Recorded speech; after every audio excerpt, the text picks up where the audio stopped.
Hello everyone, it's Cassie. Welcome back for another Missing Stamps video. Today we're going to be playing with our Stuck Duck stamp set. I have used this one once before, just using the little pieces of duct tape, but this one is one of my favorites. I love the silly sentiments in there. They just make me smile, and sometimes you just need that. We're also going to bring in our Ins and Outs Quatrefoil stencil. We've got our Tropical Trellis stencil and our Feed the Birds stencil. Y'all know I love to layer up some stencils. You can get some really cool backgrounds doing that. And I'm going to bring in this Kraft Cardstock that I have. I'm going to tape it down to my Tonic platform, and we're going to start with the Ins and Outs Quatrefoil. I'll use the stencil itself, and then I have a mask. And that is going to stick there because I have already used Pixie spray on that once before, and I didn't scrub it off, so it's perfect. It's great. So that's going to stay put. And there's the other part of the stencil. We're actually not going to use that one, but now I'm going to bring in our Feed the Birds. Now, this is a darker type of Kraft cardstock. A lot of Kraft cardstocks aren't maybe this dark, but there's so many different variations in Kraft cardstock. I got this one from Hobby Lobby, actually. I was trying to do a different type of project and didn't want to use my more expensive stuff. And then come to find out this stuff wouldn't fit through my printer. So I was like, well, I'm not returning it. So obviously I opened it. So we're going to use it somehow. So I've brought in some fossilized amber to start, and it doesn't really show up. So you can see, it's kind of there, but it's kind of not. There are different techniques you can use to get colors to pop on your Kraft cardstock, but I decided I just wasn't going to do those. So I lined my stencil right back up, and I brought in some spiced marmalade and just kind of went over the top. Didn't clean off my stencil, obviously, because those are kind of in the same color family. And I like that. That is better. It shows up a little bit more. It's not like super prominent, but it's fine with me. I've cleaned up my mess, and I'm bringing in our Tropical Trellis. And then I've got Prize Ribbon. That is the blue that I'm putting on here. And these are all Distress Oxides because I wanted those to sit on top. And not just kind of blend into each other. And once I pull this away, you kind of lose the Feed the Birds stencil a little bit, but it is definitely still there, and in person you can see it, just not so well on the camera. But I'm happy. I think this looks good. And so I'll pull away the mask because I do decide that I want to make that pop a little more. So I'm going to clean up my mess, and then we'll bring that back in, and we'll bring in our Ins and Outs Quatrefoil stencil, and we'll stick that down on top, lining that up. It's really easy to line up. There are some embossed edges to kind of line that right up to make sure that that's centered. And then I'm going to bring in some Shark Tooth white pigment ink from Ink on 3 and blend that in that center. So that'll make that center pop a little more while keeping the integrity of the craft on everything else. So I like that. It did kind of bleed in some edges, but that's okay.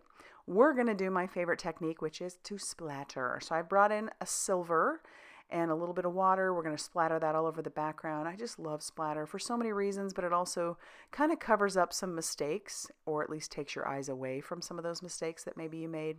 And I just love this. It's opaque, it sits on top, and then it's nice and shiny. I have a piece of Express It cardstock, and I'm going to ink up my images using some Blackout ink by Ink on 3. Those are alcohol marker friendly, the two together.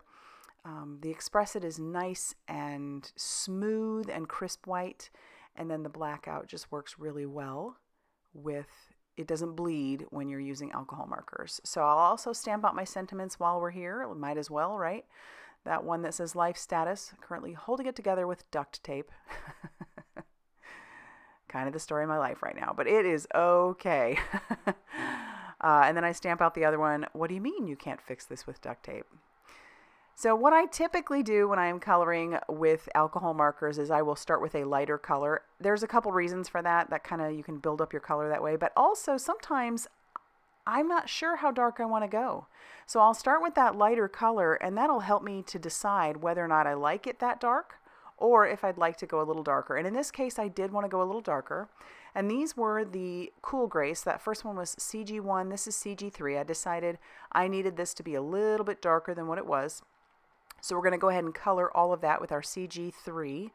And then to add some shading, we'll bring in the CG5. These are Olo markers. These are fairly new to the industry. And I've been using them a lot, and I'm really enjoying them. So I'm going to add some shadowing. I'm not going to blend it out, but these markers do blend very beautifully. But I'm not going to blend that out. I like the harsh line there. I think that definitely adds to the drama of the light, you know, where the light is. And so we'll leave that just as it is. And then I'm going to come in and color his beak with some O 2.4. And then for shadowing and shading, we'll bring in the O 2.5. And we won't blend that out either. We'll just keep it as is. And it's here that I've decided I didn't like the CG1 for the duck, so we're going to bring in a contrast. We'll bring in some WG3. So we've got our cool gray and our warm gray, and then I'm going to blend that out with our WG1. So I like that contrast. It kind of, and then you can definitely see the difference between your cool grays and your warm gray. I think it's cool, and I really like it. So once that's done, I'm going to fussy cut out both our duck and our duct tape. And then we'll bring in our guillotine trimmer to trim down our sentiment, both of our sentiments. Just lining those up in there, trying to make sure everything's nice and straight.